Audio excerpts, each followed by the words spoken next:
Hello.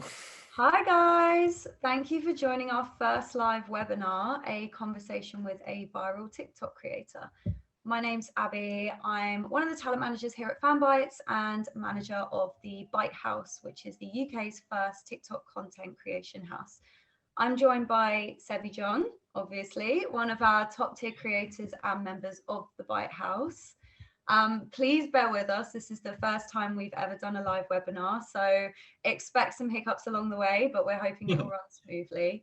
And remember, this is a live Q&A as well, so you should see a button at the bottom of the screen. If you did want to send a question in, please do at some point, and then at the end, we're going to do 15 minutes where we can answer away.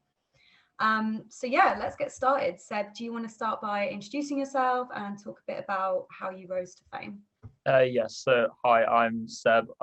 My TikTok is Sebi John, and I started in December 2018, and I just started I saw that you could do like acting videos on TikTok, so I just started to do a few of those, and I think it was my second one that I done. It actually kind of like blew up for me. It got around 30k likes, which was like really amazing at the time for me because like I didn't have any followers or anything, and I was like, wow, I really like this. Like I want to keep doing this.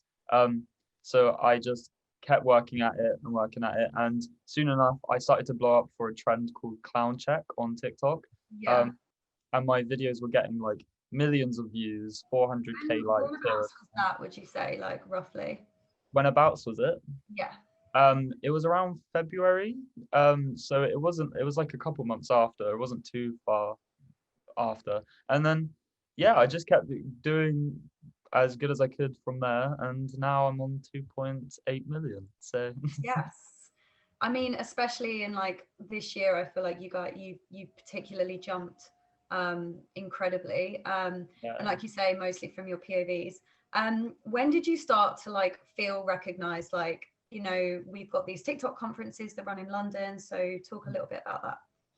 So last year I went to my first ever event, which was called Summer in the City. I wasn't invited to this one, but I just really wanted to go because I knew that loads of creators went, and I wanted to become friends with more creators.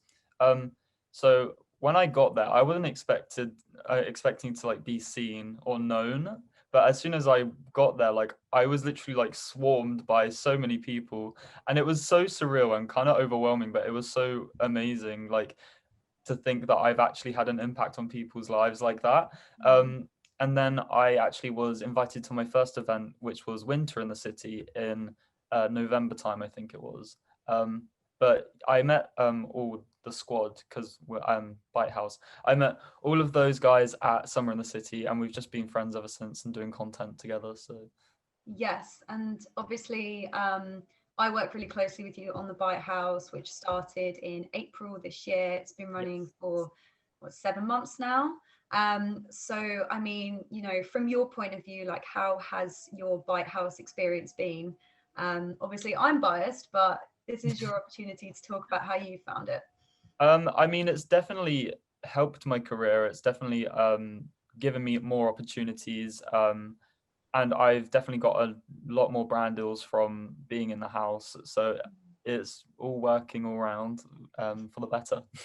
How have you found, obviously, like the Byte House started at the beginning of the first lockdown, which was never planned. Obviously, Fanbytes has been working on this project long before we even know that coronavirus was going to come. So the fact that it started at the beginning of the first lockdown, like how did you find that, considering you had to move away from your parents during a pandemic, move in with your friends, quarantine, like how was that for you? It was definitely very scary because I also have never actually moved away from home before. So like, although it was the first time moving away, I also knew that I couldn't probably see my family for a while as well. So it Mm. was definitely scary, but I knew it was definitely what I had to do because it's always been my dream to kind of live in a house with my friends doing content. So um, it was scary, but my family was very supportive, and I still am able to call them and everything. So Yeah, it's I mean, you're from the Isle of Wight, so it wasn't even like you could meet up for a socially distanced no, walk to the park or something. You thanks for fully seeing them. moved away, first time living away from your parents, and you moved into the White House. So I can imagine what kind of experience that was. What positive effect do you think the White House has had on the kind of campaigns that you're on, or just like your career in general? So, oh, sorry, could you repeat the question? Sorry. Yeah. So what positive effect do you think the Bite House has had on like the kind of campaigns that you worked on? So I think, some of the examples are like mini brands that we've worked with. We've worked with Rubik's, we've worked with Boohoo. So do you feel like that the Bite House has had like a positive effect on the kind of campaigns that have sort of come your way in the last 7 months? Yeah, definitely. I feel like we always, when we do get a campaign, we always are definitely trying to make it the best we can make it, and then it makes that brand want to work with us more, and then we become like sort of a partnership with that brand, like mini brands, because we've done a lot of things with them now. So yeah, I think it's definitely good, and it's definitely better like being in a house doing these big things because then people have like um sorry people like do you know what I'm trying to say? Sorry. I think you're surrounded by a lot of other creators, so Yeah, it's like motivating and you guys can lean yeah, on each other, and yeah, so it's like you're almost inspired by each other. yeah, And exactly, yeah, obviously you get your individual brand deals, but we work on Bite Squad packages with brands such as Mini Brands. Has been a deal we've been running for the last 3 months, and that's been yeah, obviously everyone working on it individually and as a group.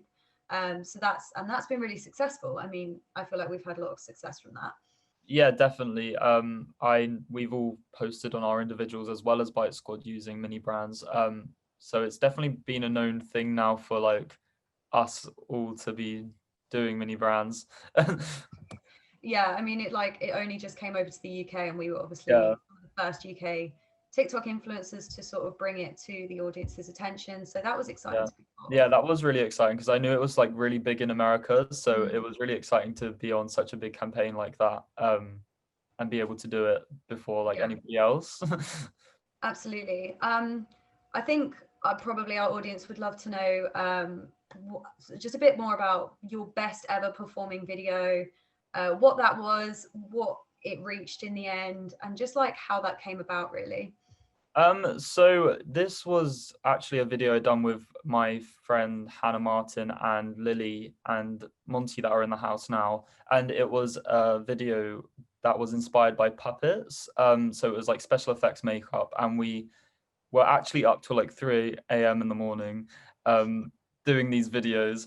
And thankfully it paid off because it done really well. It got 34 million views now, I Yeah, think. I'm looking at it now. It's like on 34 million views, which is insane. Yeah, and it got 4 million likes. So it's so insane. I remember waking up the morning after, and it was doing okay before, like the night before, and I was like, okay, this is good. And then I woke up and it was on like 1.2 million likes, and I was like, oh my gosh, like Yeah, I think it went viral so quickly, and I think yeah, definitely. it's one of those times where I think a lot of people might look at TikToks and think, "Oh, that just looks silly," or "it that Mm. can't have taken very long." I mean, you guys stayed up until 3 a.m., hours upon hours of doing the makeup, and it wasn't just that one video. There was like a series of them, Yeah, and I mean, it all paid off because I think your account grew by about 500K followers in what, like yeah. 2 weeks, maybe. It was an Yeah, insane it growth. was so amazing. I'm actually planning to do a lot more of that type of stuff, like for Christmas time as well. So hopefully, fingers crossed, it does well as Yeah. good as that. Why do you think that video in particular did so well? I feel like just because it was, we kind of like stuck very much to the detail of like trying to look like puppets as well as like how we move and stuff. So like I Mm, feel like people just liked how realistic it looked. Also we kind of connected it to like Andy's toys from Toy yeah, Story. So like obviously like our generation and our age, like everyone relates to Toy Story because it was such a iconic film. So like I completely. feel like a lot of people just like really liked that because of that. Yeah. And also just because like me and Hannah are known for doing stuff like that. So like when we were able to collab again, like I think people loved that. So it kind of blew up to begin with from our followers, and then it like grew onto the For You page. Yeah, because I think you and Hannah actually were doing similar stuff before the Bite House, mm, where you were doing these acting videos, and they always did really well. yeah, Obviously, she's quite an established name now as well in the UK sort of influencer market. So yeah, I just think that was all in all, it did really well, and I think it's crazy to think that something just so strange as like acting as puppets would go that viral and benefit you that much. On that note, I feel like some of our viewers would love to know 3 to 5 top tips for going viral. I think a lot of brands would be keen to know. I think influencers obviously love to know. But I think obviously influencer marketing is definitely soared this year. It's something that brands are really looking to invest into. And obviously when they do invest in their influencers, they want videos to do well. They want the videos to go viral. So Definitely. your top tips for going viral? So number one is like definitely taking a trend and making it your own, because there's so many trends on TikTok, and of course you can just follow them and it might do well, but you also have to definitely try and put your own spin on it, so you're known for doing that certain type of thing. So for me, for example, if there's a song that's going big on TikTok or something, I will take it and do the same sort of thing that everyone else is doing, but I would also put my own spin on it, so like people know it for me, like whether it be acting or special effects makeup or something like that. And yeah, number two would probably be like kind of following up from that and like it just finding your niche. So definitely like sticking to doing something on your page that people always come back to your page to see. Because if you're doing so much on TikTok and you're trying to follow everything, that's good, but you also need to find something that is your own, so then people know you and know your name for that. Because it, for me, for example, when I do like my clown stuff, everyone's just like, that's the clown boy, like that's Sebi John. So it's like kind of worked in my favor for when I done the clown check way back when, because people still now see me and like be like, that's the clown boy, because I'd done that for so long. So people always come back to my page to see things like that. And then number three is to consider your audience.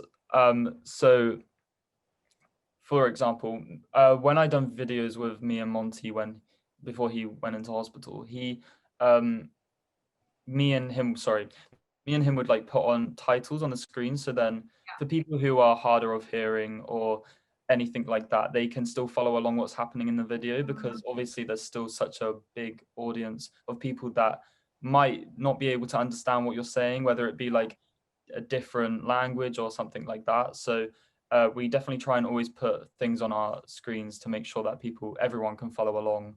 I feel like that one's a really important one as well, because if people are hard of hearing, they normally rely on lip reading, but it's not always easy to do on TikTok, especially if sometimes you guys might record your voice as like an overlay audio, which just leaves them like no room to really understand. So I think that is a really important thing to think about. I think a lot of TikTok influencers have realized that as well, that just including that little extra text overlay just gives them more sort of just more something to follow, and then they come back to you because they know that you provide content that because they then rely on you to keep doing that as well, and it just grows your audience more as well, because then there's like more just trying to watch your things.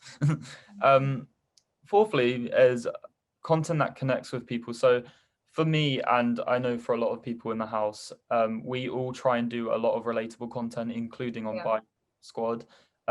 So it connects with our audience, because then they feel like they're more comfortable because we're being comfortable to talk about our situations in life, and then they feel more comfortable to be like listening to it and like being like, oh my gosh, that I've been in that situation before. So it gets them to comment, it gets them to do all of that stuff, and it just again grows our audience. And it's good. I feel like with relatable content as well, like it's more likely to get seen, because if you see something and you're like, oh my god, me and my friend do that all the time, and then you end up sharing it with your friend, and then she might share it with someone else, and then it ends up going around your group, and then immediately you've reached a further audience, because if people can relate to something, they're more likely to share it with other people who might relate to it as well. Yeah, because they might even share that outside of TikTok, like to their friends and families. So it just brings in that more of an audience. And staying the last one, the staying on top of the trends is a definite, because you want to be doing your research kind of thing, so you can definitely know when a trend is about to happen, and then you can try and be the kind of the first one to try and do that, so you can be seen for that before anybody else. On Bite Squad, we've just done a trend that wasn't relevant, but we thought that it would be soon to be big because it was just so funny to do.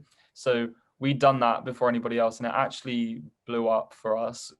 And it got 3.4 million likes, I think. Yeah, I think that video is now on like 17 million views on Bite Squad, and it was Yeah. posted this time last week. And we obviously saw immense account growth from it. Bite Squad's now hit 1 million followers, which is obviously was the goalpost that we've been aiming towards. Obviously, our new goalpost is 2 million. But yeah, that's a great example of just taking something that you saw, was like, that's cool. We could probably do it in our own way. And you literally created a trend. Like, we've seen so many other TikTok houses as well doing this trend where we're like, oh, our competitors are copying us now. Literally. Yeah, and again, that was relatable content that we incorporated into that. So I think that's also why it done well. So I think trends is a really big thing. I know that Fanbytes actually send out a trends newsletter every week. I think it's on Tuesdays. If anyone in our audience wants to sign up to that, where you just get information through about what is trending on TikTok. If you are planning on releasing a campaign, then obviously you can try and sort of weed it into that trend, if that makes sense. Cool. So let's move on to the next bit, which is I think a lot of our audience would love to know, like, what is it like working with brands as a TikTok creator? Just some of the campaigns that you've enjoyed working on, why you've enjoyed working with them, but just generally what that's like. So I like I like working with as many brands as I can because it gets my name out there more, and they're more likely to want to work with me again if like I do a good job of it, which I do try to every single time.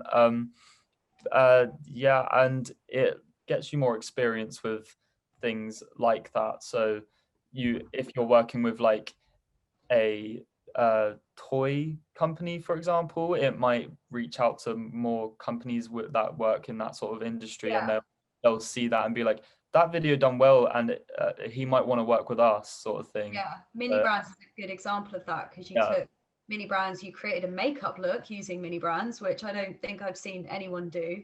Yeah. But have appealed to a whole different market, which is toys, games, and people are like, oh, okay, Seb can do that kind of thing, but make it his own. Yeah, and it also relates to then like makeup companies as well, then taking two and putting them together. Also, I also like loved working with like Instax. That was a cool company to work with. Instax campaign did really well as well. I think that again was really fun. You put a really fun spin on it. You worked with Monty on that one. I think people obviously relate to you and Monty, and they love seeing your content together. What's the like, is Instax obviously one of them, but name some of the campaigns that we've done that you've just been really excited to work on. Like, I've sent it to you and you've been like, yes, I really wanted to do this one. Yeah, so definitely ASOS, because I'm just a very much like, I love fashion, so like, and I've loved ASOS, like that was the place I would shop for all the time. So like when I could finally work with them, that was like kind of surreal, and it was really exciting. Also, I loved working with Boohoo. I loved working with Pictionary. I loved working with all of those. I loved working with Uno too. I've just done Pictionary and Uno, and that was really fun to do because I was able to incorporate my friends. Yeah, it was fun. I think it always helps, like you said, with ASOS. I think it's a brand that you genuinely do use on a day-to-day. Like, that is the place that you would go to shop for your clothes.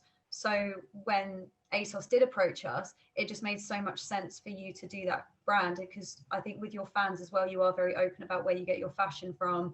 So it just was so on brand and authentic to you to work with definitely ASOS, and I think that is so key as well. Obviously, it's not always completely rosy. It can be tricky sometimes with like the tight deadlines and the strict briefs. I think that sort of ties us nicely into our next topic of conversation, which is, what do we think between us is best practices for brands to work with influencers, sort of what to do and what not to do. So for me, I think a big thing is creative flexibility on the brief. 100%. I think it's like, it's one of those things, sometimes we get briefs through and it's like, you need to make sure it's 33 seconds long, include these 7 hashtags, and you have to say this, this, and this. And it's like, that's fine because it's for your campaign, but it never seems to as well. I mean, that's in my opinion. I mean, obviously give yours as well, but that's Yeah, that was dead on, to be honest. It's very like, as a creator, we kind of know what is doing well at the moment on TikTok, and also on our pages, we know what would do well. So when it's very like briefed, like when you're being told what to put in your video, like so much that it kind of is so unauthentic to yourself, people are like, that's kind of like not what they do, so like I'm not gonna like that type of thing, because that's not why they followed me. So like when there's a lot of creative flexibility, it's so much better as a creator and for the company as well, because we know that if we can put our creative flow onto it, the video will do much better, rather than if it was just strict on what was meant to be in that video, because then it will do better, and then it gets the company out there a bit more, as well as the video doing well. Yeah, I think the biggest thing, that if there are anyone, anyone who's watching right now who are working on influencer marketing campaigns, the biggest thing to take away from it is, if the more authentic it can be to that influencer's profile, the better the video will perform. And it sounds so obvious, but sometimes it isn't, because brands often come up with they want something to start trending, or they have like a really specific idea, which is great. But I think as long as there's an underlying idea that that creator can put their own personal spin on it, it always seems to do better. And I think subtle branding is also so key. I think 7 different hashtags and tagging 3 different accounts, and I mean, it fans see right through it, don't they? It's just, like, you're doing it for the money. We're like, oh no.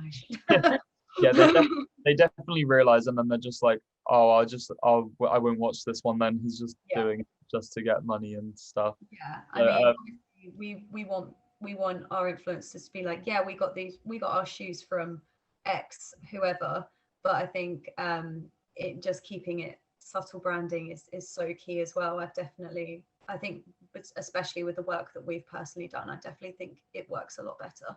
Yeah, and especially like you say with the hashtags, like when it's such a branded caption as well, like it's very, I think there's like too much going on that people do realize like that's not how I would usually speak or usually hashtag things. So like, if like you say, subtle branding is very much better than a lot of things going on. I think another note that we made was clarity from the beginning. This is definitely a really strong best practice for working with influencers if you are a brand. I think from the start, having a real clear vision of your campaign. So when the influencer does go to like create the video, after 2 rounds of feedback, we don't end up with a video that's the complete opposite to the original idea, which has happened quite a few times. Obviously, things can change. I think as well, like brands should always try and get the influencer's opinion on this kind of thing.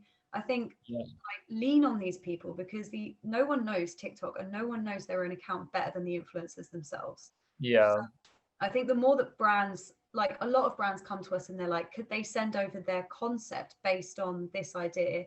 They always do so much better.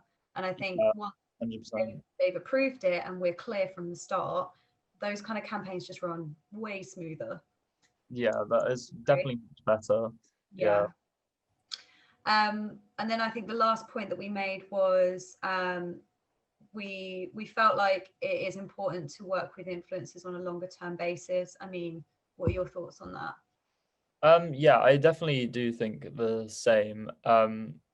If we have a long-term like relationship with the company, they're more likely to want to work with us again and again and again. And then we are also known for doing that type of thing on our page. So then the videos will do better. So then the company will be seen more, etc.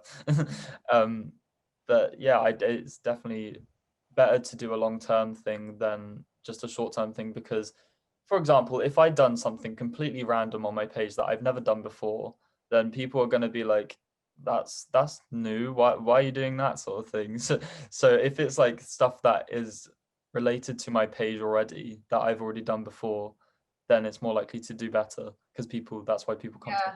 And I think if a brand comes forward to an influencer and actually says, rather than do a one-off thing, we would like to work with you for X amount of months, that influencer just naturally becomes loyal to the brand, me. even when they're not necessarily posting on behalf of that brand. So if you're on like a live, for example, like a TikTok live, and you're just chatting to your fans and someone's like, where's your favorite place to shop? Like, we know that you would say ASOS, but Yeah, like, if you were loyal to like another brand because you've been working with them for longer, I think you'd more naturally say them, and it is yeah, more authentic to your fans because you naturally remain more loyal to that company. So I yeah. think term partnerships are definitely really valuable on both sides. I think it is obviously better for the influencer, it makes more sense for their page, but also it pays off for the brand as well. Mm. Yeah, definitely. I think some of our viewers probably love to know some of your favorite brands that you have no, not that you've worked with, some of your favorite brands on the platform right now. Like, who is currently on TikTok and is just killing it? Because I definitely have some opinions, but obviously we'd love to hear yours. So definitely, like we said, ASOS, they're doing amazing on TikTok at the moment. I've seen a lot of big creators work with them. So that like it's almost become like a trend to be doing like the song that is like the ASOS song and everything. Like I've seen a lot of like fans also just do it for the fun of it. Like Yeah. so they're definitely doing well for themselves. Also I've seen a lot of like NARS doing Mm. doing really well. Like make the makeup brand. Um, They've got yeah, like quite a good running format on their page. Like when you go onto their page, they've got like three main types of videos that they yeah, do. It's good consistency. I think it pays off. yeah. And then definitely Boohoo. I've worked with Boohoo before, but I've seen a lot of people also do Boohoo as well, and on their page they're doing really well. And I think Boohoo, when I worked with them, they were very good because they were very flexible Mm. in what we were allowed to do in our videos. Like they said, as long as you're wearing the clothes, like you can do whatever, and just make sure that you're keeping to what the brief is, but like make it your own sort of thing. So that Yeah. I think like that where they do that with like loads of creators, that's why they do so well on TikTok because like they can do anything in the videos, the creators, and then it gets the exposure of Boohoo out there as well. I feel like Pretty Little Thing also have a really cool Yeah, TikTok account at the moment. I feel like when you go on their account, it's just aesthetically pleasing because they obviously have like their baby pink, unicorn sparkly, like that is their image. But it's like they don't even use unicorns or sparkles in the video, but as soon as you go on their page, you know who it is because it's so aesthetically pleasing and on brand because they've yeah, got their colors and obviously their models that they use in their photo shoots are in their TikToks, just jumping on trends and things.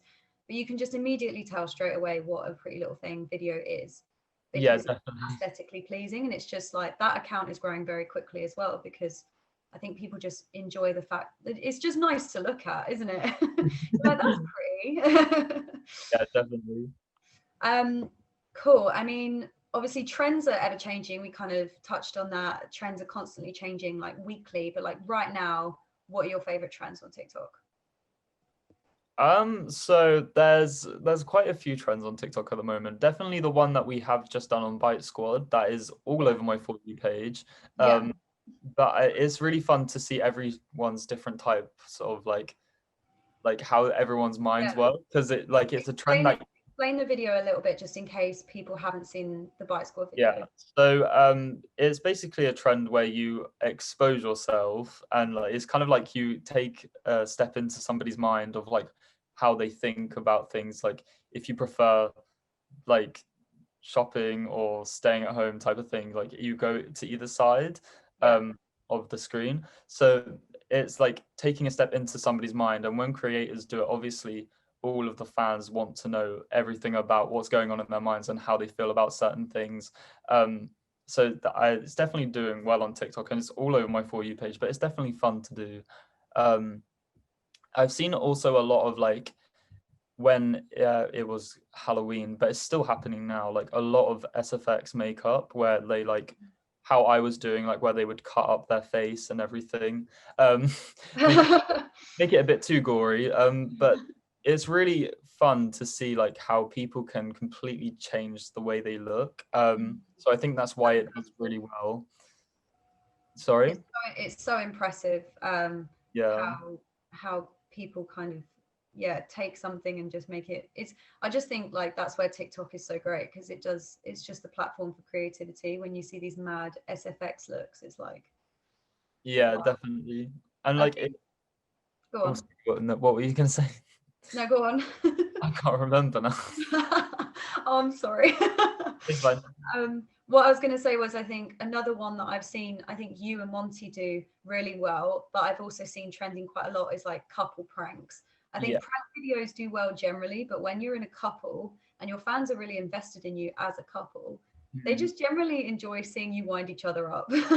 Yeah, that kind of became like a format on my page. Like me and Monty would do those every single day, just like post one a day of like a video of both of us together, like pranking each other. Yeah. Um, and everyone just kept coming back to our page for that. It was also growing. The videos were growing really well, and like they were Mm. doing really well for us.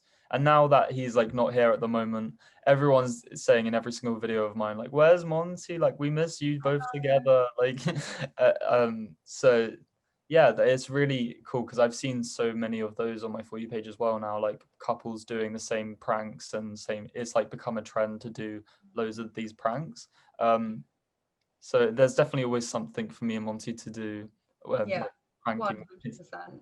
And Yeah, they do, like you say, they perform so well.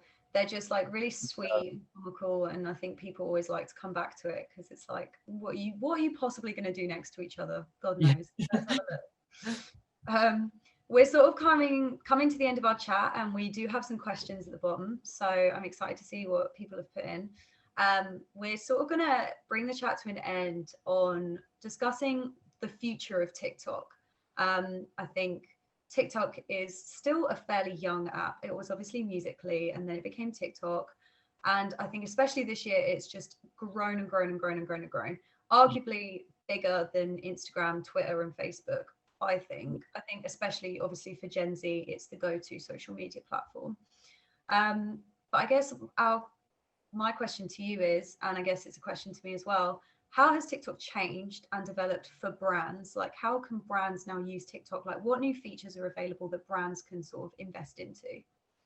So there's this new thing I've only recently seen, called monetization for, Mm, I think it's for verified accounts on TikTok. And it's where like companies and brands can reach out to you through your TikTok, and you're the like as a creator, you're the only one that can see it. mm, And you can either accept or decline if you want to take up this opportunity of working with this person. So that's mm. like one way how TikTok has developed to like how brands can reach out Yeah. to creators.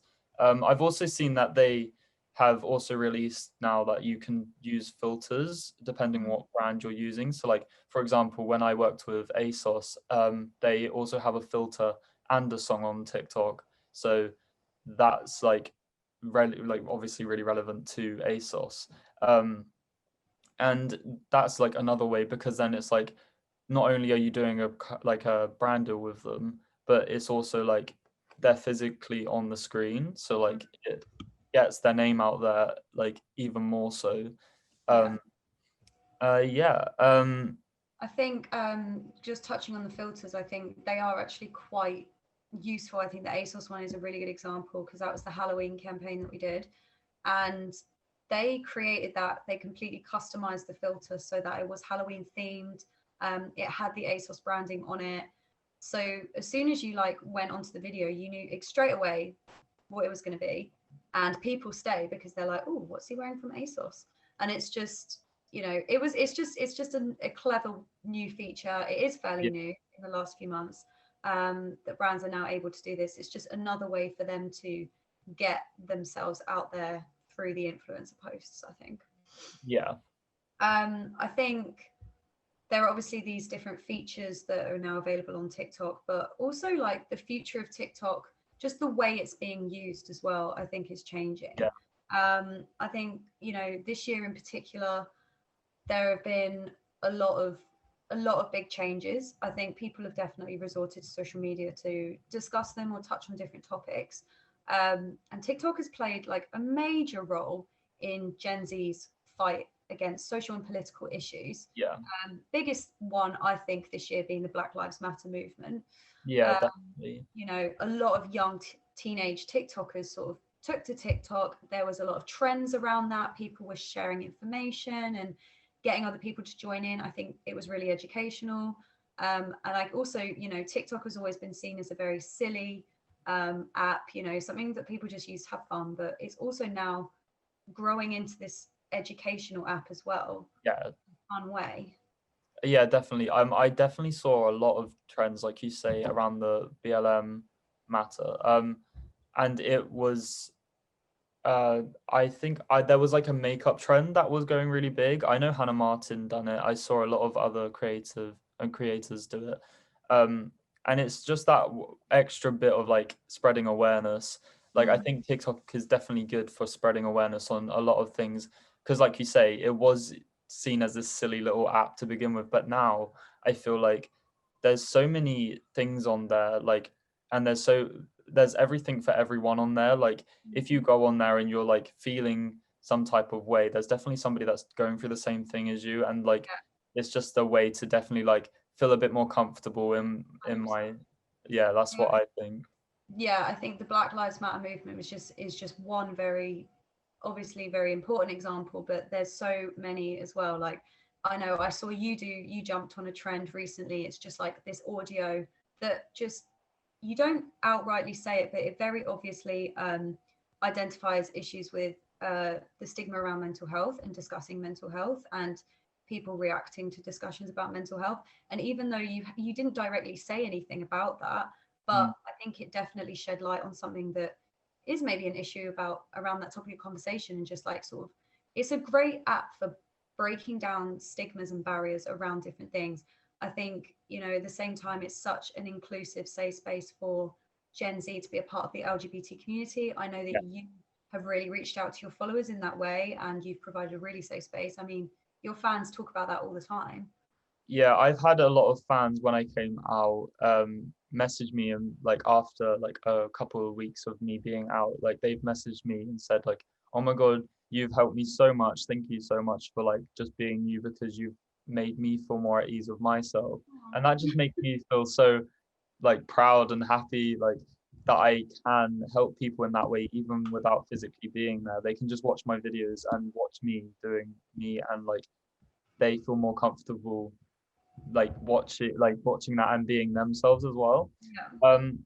And yeah, like you say, with that trend I done recently, I think it's really good that creators show them their authentic selves and like how they're feeling and everything, because it makes your fans and everyone else watching that is new to your page feel comfortable with you, and it gives them an insight of like how you are, and like it's more like like it's comforting to watch, and rather than like them seeing you as like a influencer, they see you as a person. Yeah. And I think because obviously TikTok is predominantly Gen Z, it is like a safe space for young kids who might not necessarily want to talk to their parents or even their friends about these things, but they log onto the app, they see other people that might be going through something similar. It doesn't feel as lonely anymore. And I Yeah, think that's just one really, really positive thing that TikTok has done. I definitely see the future of TikTok being way more like, it's already completely diverse and supportive and it's a safe space, but I think it's just going to continue to grow in that way. yeah. Cool. Well, we've come to the end of our topic of conversations that we had noted down. I do have questions in the Q&A box, which is great. I have also seen someone put in the chat, how do you sign up to the Trends mailing list, please? You just head over to the Fanbytes website and you should be able to sign up to the newsletter there. It goes out every Tuesday. Okay, let's have a look at some of these questions. Okay. Oh, there's some good ones. There's one for you, Seb, actually. Yep. How do you manage keeping engaged with your followers on your viral content when there are so many comments? So for me, I think I speak on behalf of me as well as like the rest of the guys in the house. We very much are like loyal to our fans. We definitely try and like stay in group chats with them on Instagram and everything, because we all have like group chats with our fans where they just add us and they just want to tell us about their day and everything. And I know that I try and reach out to a lot of my fans because I know that I feel like you have to be there for your fans as well as them being Yeah, there for you. So I definitely I reach out in that way by Instagram, and through my stories, where they can ask me questions on my Instagram story or my Snapchat story. But also on TikTok, when like it is a viral video, I try and like reply to very relevant questions that a lot of people are asking. yeah. So then like that way like they can see that, and I might not have replied to their comment, but it's similar, and then they would be like, oh, okay, like yeah. Yeah, I definitely, I mean, when you've got 2.8 million followers, you're never going to be able to go back to every single comment. Yeah. But I think you guys are really good when it comes to stuff like that. I think you always make an effort with your fans. And I think that's, you guys do have incredibly loyal fans. The amount of fan edit videos that I see is just crazy. Um, but I think you guys are really good with that. I think you always, I've seen you do it. You always try and go back to the comments. And like you say, when there's comments that other people are definitely wondering as well, you always do try and address that. But I mean, it's impossible to do it Yeah. all. Also reply to comments now using a video on TikTok. So like if there Yeah, is a comment that just keeps popping up, you can like reply to that as a TikTok, and like yeah, you can talk about it, or you like as I do sometimes, I'll go live if it's like a specific subject that keeps coming up. Like Monty, for example, because he's in hospital at the moment. A lot of people were asking me like, "Where's Monty? Why is he not with you?" So I yeah. went live to explain the situation a little more. Um, and yeah. Okay, cool. Another person has asked, what metrics can you measure on TikTok, and what metrics do you think are the most important to monitor? So I think from my point of view, when we work on campaigns and a campaign comes to an end, we always go back and we have a look at how well it did, and we have a formula that works out the engagement rate. This is like a combination of things. It's likes, comments, and overall views, and we can work out a percentage of engagement rate based on that. The app, the TikTok app in general, like videos tend to average around 18% engagement rate. So if a video goes above that, then it's a real positive because it's done incredibly well. Um, so that's sort of how we monitor things. I know that Seb, you can also go and have a look at proper analytics behind your account, and you can see Yeah. all sorts on there, can't you? Yeah, so as a creator, you're allowed to, nobody else can see, but you can see your analytics of like what each video is doing and how well it's doing, and overall how your account's doing.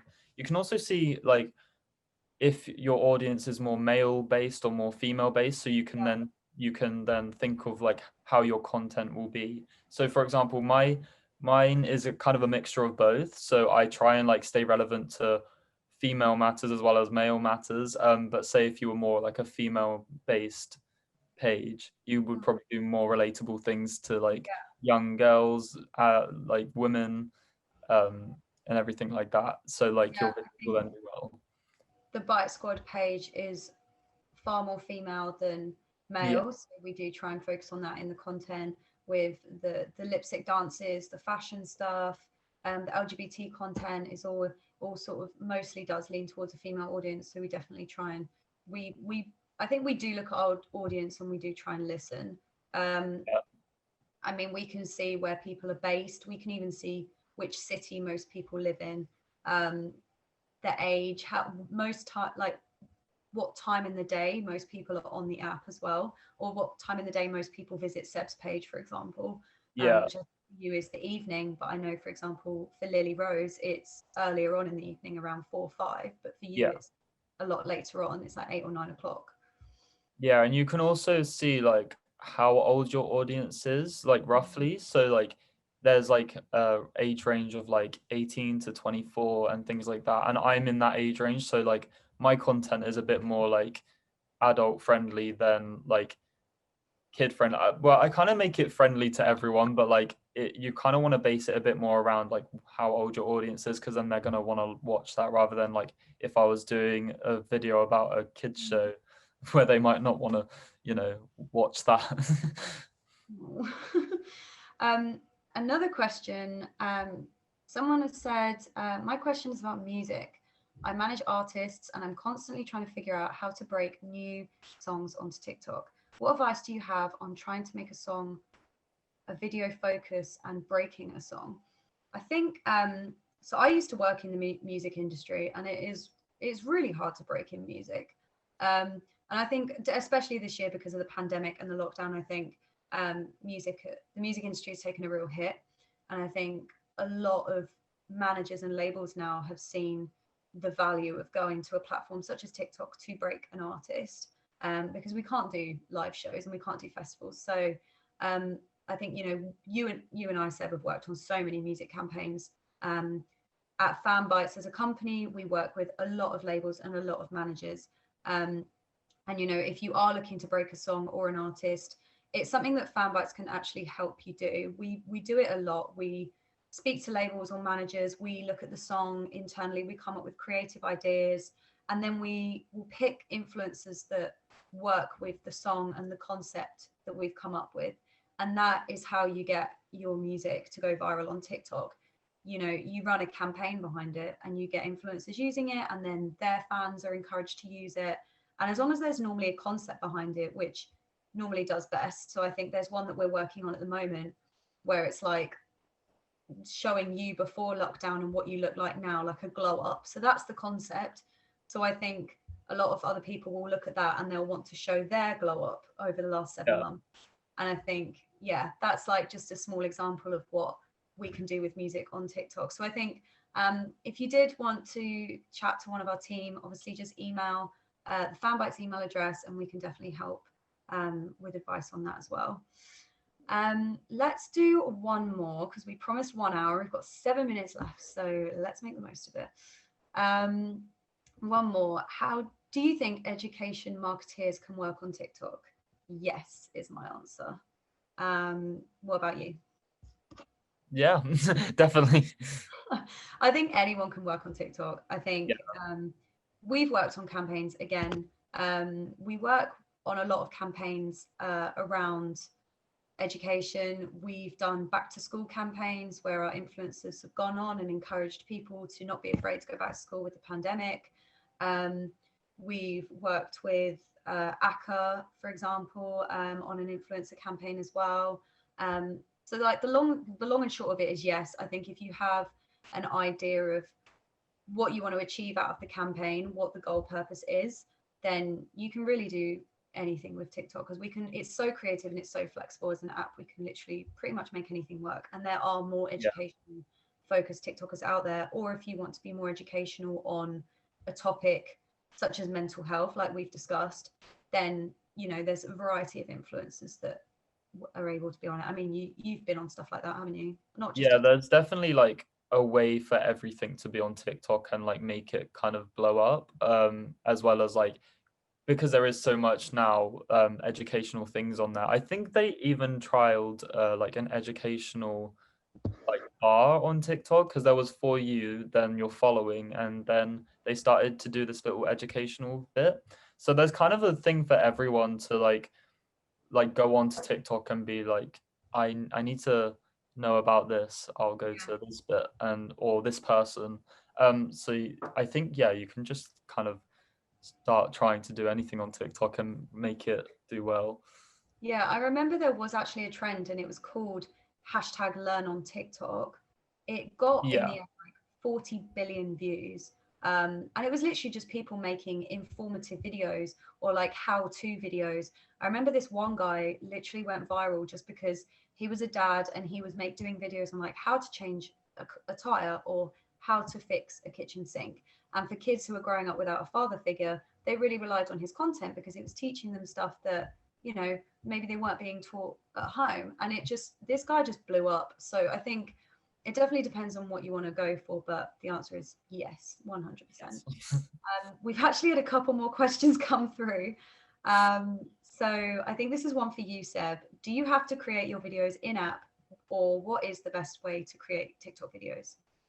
So I kind of use a variety of different apps depending on what the type of video is I'm going for. But usually it would be on TikTok, but if not, I would do it through Camera Roll. Like my videos of Monty, I'll record through Camera Roll, and then I go onto like an app such as I forget what my app's called now. It's called CapCut. And I use CapCut to like just cut up my video, add text at all or anything, and then put that onto TikTok. And sometimes they do better than just doing it on TikTok because you can do zoom ins that are funny. You can do like special effects that you can't kind of do on TikTok.